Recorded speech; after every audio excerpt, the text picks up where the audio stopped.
Hoy vamos a hablar de cómo un soldado, en este caso por los soldados israelíes en Gaza, pueden pasar de soy un tipo normal, tengo mi familia, tengo mis amigos y veo vídeos de gatitos en casa, a apretar el disparador de un arma contra familias enteras como si fuera el auténtico villano de Call of Duty. No voy a hablar de propaganda, ni mucho menos voy a hablar de ciencia, porque resulta que la psicología lleva más de 60 años, la psicología experimental, dando respuesta o intentando dar respuesta a cosas tan brutas como la deshumanización del ser humano. Por ejemplo, a la pregunta de qué es lo que le pasa a una mente humana, a un humano, para ir en contra de todos sus principios y en contra de todo lo que piensa para obedecer una orden. Y los experimentos de Milgram y Stanford, que he hablado aquí en este canal por medio de shorts, son un ejemplo vivo de qué es lo que le pasa al cerebro humano y cómo una persona aparentemente normal puede volverse un auténtico villano. Empezaremos hablando del experimento Milgram, cuando la autoridad convierte, por ejemplo, a tu vecino en un auténtico villano, en un verdugo. Stanley Milgram, en 1961, es un psicólogo con cara de pocos amigos. Decide observar por qué narices en la Alemania una persona podía actuar de verdugo colaborando a hacer atrocidades. Porque claro, aquí todos vamos a decir Yo es que nunca hubiera obedecido esas órdenes. Seguro, yo no habría hecho eso en la vida. Eso es lo que diríamos muchos de nosotros así en frío. Pero déjamelo comprobar, campeón. Vamos a verlo. El experimento era muy simple. Un sujeto llega a un laboratorio y se le dice que tiene que aplicar descargas eléctricas a otra persona, como estáis viendo. Un actor. Cada vez que éste cometa un error en una tarea de memoria, se hará una descarga eléctrica. Fácil, ¿no? La otra persona, por supuesto, no sabe que es un actor. ¿Qué es lo que sucede?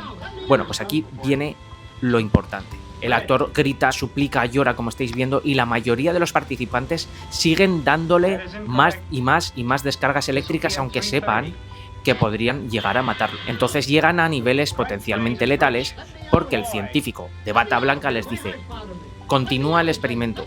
Se requiere que siga con el experimento. Resultado, el 65% de los participantes llegaron hasta el final, o sea, a la descarga máxima, a lo que literalmente conduciría a la muerte a esa persona. O sea que 2 de cada 3 personas se convertirían en villanos, se convertirían en un auténtico verdugo solo porque una persona con bata blanca, que incluso a lo mejor no es ni un científico, se lo ha ordenado. Felicidades a la especie humana. Vemos que también somos defectuosos en algunos aspectos. La clave aquí es el locus de control que hablamos en psicología. Se desplaza de un locus de control interno de yo tengo la responsabilidad, yo tengo el dominio, yo tengo el control, a un locus de control externo. Esa persona con bata blanca tiene el control, tiene el dominio, tiene la responsabilidad. Entonces la persona piensa que esa acción no es suya. Al pensar que no es suya la acción, pues anchas Castilla. Vamos a darle una descarga eléctrica que posiblemente le lleve a la muerte. Pero es que no es mi responsabilidad, es que me lo ha dicho el señor de la bata blanca. Neurocientíficamente, el área prefrontal que estás viendo evalúa dilemas morales, reduciendo su activación bajo órdenes directas. Es como si pusieras a tu conciencia en modo avión.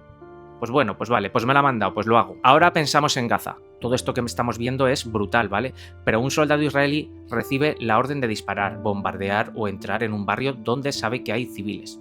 ¿Qué hace? Exactamente lo que hicieron los participantes de Milgram. Obedece, porque el peso moral lo ve en otra persona, no es mi decisión, es una orden del comandante, del capitán, de quien sea. Es la misión del Estado y lo tengo que hacer. El uniforme más la orden es el combo perfecto para que esa persona actúe. Entonces se convierte en un humano obediente. Ya hemos dicho que el 65% de las personas caería en esto. Esta persona, Milgram, nos muestra cómo la autoridad directa puede hackear tu moral. Y ahora vamos a ver en el siguiente tramo cómo Zimbardo, en Stanford, demostró que te puede transformar en un sádico aunque nadie te diga qué hacer. Vas a ver cómo nos puede convertir en sádicos algo tan sencillo como decir: tú eres el carcelero y vas a cuidar a estos presos. Pues aquí saltamos a 1971, en el que en una universidad en Stanford es lo que pasa si juntan un montón de estudiantes.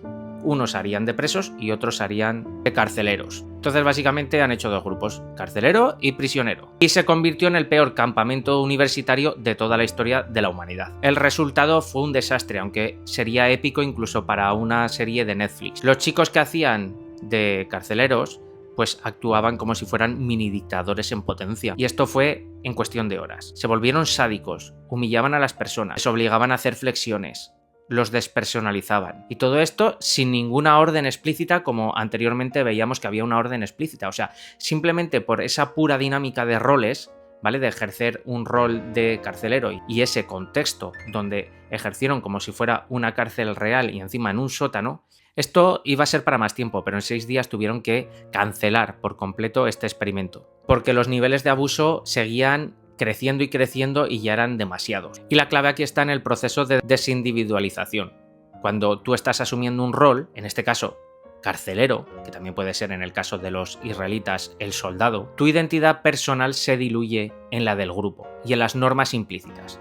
La corteza prefrontal que habíamos visto antes, que aquí la estamos viendo, la prefrontal ventromedial sobre todo, que normalmente está integrando esa empatía y control, se apaga más fácil bajo la máscara de este rol. Si tú le das a una persona un uniforme y le das poder, sin que tenga asociadas ningún tipo de castigo o castigo normativo o algún tipo de ley que haga que ese poder sea usado de una manera positiva, pues sucede esto. El ser humano saca lo peor de sí. Entonces aquí estamos viendo un soldado israelí, ¿vale? En ese contexto no solo obedece las órdenes al estilo de Milgram que vimos anteriormente, es que también asume ese rol estructural de guardián frente que le han metido a ese enemigo, ¿vale? Ese enemigo que han ido metiéndole en la cabeza una y otra vez, ese enemigo, que se percibe como inherentemente peligroso. A los gazatíes los ven como muy peligrosos. Yo no digo que todos los gazatíes sean buenos porque hemos visto que hay un brazo terrorista dentro de Gaza, pero el meter todos en el mismo saco es peligroso. Y ese rol, como en Stanford, es que viene con un pack invisible de permisos para abusar. Y es que esto también conecta directamente con Bandura, con el fenómeno de moral. Cuando adoptas un rol institucional, tu empatía se disocia de tus actos. O sea, es el rol. Me meto en ese uniforme y digo, esto es lo que se espera de mí. Ese rol es el que se espera de mí.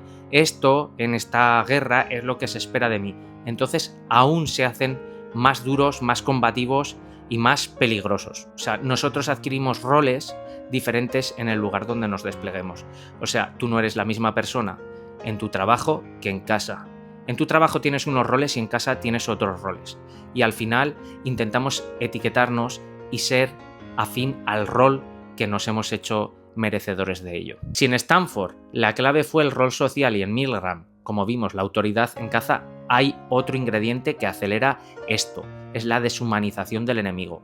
Porque si dejas de ver al otro como humano, ya no estás matando a personas, sino estás matando a otra cosa que no son humanos. Matas objetivos. Y esto pasó en otras guerras muy crueles, muy sangrientas, como la Segunda Guerra Mundial, que a todos nos puede sonar. El ser humano se deshumaniza y saca lo peor de sí. Aquí viene como si fuera un truco de magia que utilizan los estados o utilizan las personas para deshumanizar al enemigo y así no tener ese peso moral, ¿vale? Es como si hubiera un viejo manual de genocidios y guerras y al final siempre se utiliza lo mismo. Si quieres que alguien haga daño sin que le tiemble ni siquiera el pulso, primero tendrás que convencerlo que el enemigo ni siquiera es merecedor de llamarle ser humano. Cambiémosle el nombre de ser humano, de ese ser humano como tú y como yo que vemos vídeos de gatitos por la tarde, a decir que es un monstruo sin alma. Y eso, la presión social de toda la masa haría que tú no veas ni siquiera a esas personas como merecedores de serlo, como merecedores de ser personas, y ahí perdemos toda la humanidad. Psicológicamente, ya dije que esto se llama deshumanización, un proceso por el cual percibimos a un grupo externo no como individuos complejos humanos, sino como una masa homogénea, una masa igual, una masa de iguales, una masa, en este caso, peligrosa. Tagfel, ¿vale? Con la teoría de la identidad social. Nuestro cerebro ama dividir el mundo en grupos, ¿vale? Nosotros los buenos y el outgroup, los otros, como los malos. Y cuando ese otro grupo se pinta como animal, parásito, terrorista o lo que sea, la empatía se apaga, la empatía se va a tomar. Literalmente se apaga en la amígdala y en la corteza prefrontal medial. Investigaciones con resonancia magnética muestran que cuando vemos imágenes de personas deshumanizadas, la actividad en regiones asociadas a la empatía cae en picado. Entonces, si ahora lo aplicamos esto a lo que está pasando en Gaza, pero todo esto lo hacen con mensajes oficiales y culturales, que equiparan una y otra vez a toda la población de Gaza como si fueran terroristas.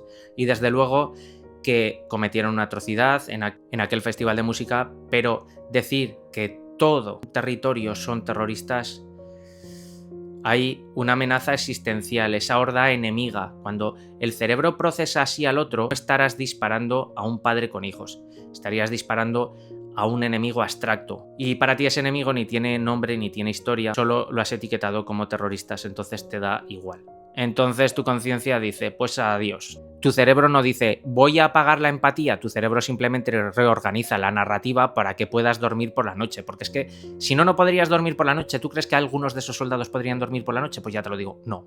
Pues entramos en la difusión de responsabilidad. La psicología social nos dice que cuando una acción violenta se realiza en grupo, el sentido de agencia individual, de tu individualismo, pues disminuye potencialmente. Y claro, en Gaza pues el soldado no dispara solo, dispara como parte de una unidad y obedece a su comandante de unidad y justifica pues narrativa estatal, ¿vale? Siente que su acción es solo un grano de arena en esa operación militar. En ese contexto pues la culpa no va a encontrar un dueño. Esto pues conectará con otro clásico, el efecto espectador. ¿Vale? Muchas personas cuando están presentes, cada una piensa, pues el otro ayudará. En la guerra ocurre lo mismo, pero directamente al revés. Pues están todos disparando y dicen, bueno, pues yo he disparado, pero yo no mataba a nadie. Bueno, el otro será responsable del daño. Yo no soy responsable de ningún daño. Y has visto el hilo conductor, ¿no? Pues esa identidad social, esa narrativa estatal, esos roles que tienen los soldados, esa mezcla explosiva, donde la violencia es blanqueada totalmente. Y es que la gente está obedeciendo porque, aunque nosotros aquí nos cuestionemos lo contrario, ellos estiman que el líder es legítimo, que esa causa es justa y que su participación, pues en ese momento está encajando con su identidad. O sea, la gente no está siguiendo por estupidez, sino porque es que les han hecho partícipes o sienten que son parte de una causa. Y eso está haciendo que acepten esas órdenes. Creen que son parte de un club que les hace ser mejores personas porque están combatiendo poco más que el crimen. Además, esa jerarquía de la unidad, ese sentimiento de pertenencia, esas recompensas sociales, pues también autorizan esa perspectiva. El ciclo se cierra. La violencia al final se está entendiendo como legítima, no significa que las estructuras narrativas y entrenamientos eximen de responsabilidad moral a aquel que hace daño, ¿vale? Yo estoy aquí describiendo mediante ciencia esos mecanismos, o sea, el cómo, ¿vale? La justicia deberá de decidir qué se hace con todo esto. Sígueme para más contenido relacionado. Si te ha gustado, por supuesto, dale like. Hasta aquí el vídeo de hoy.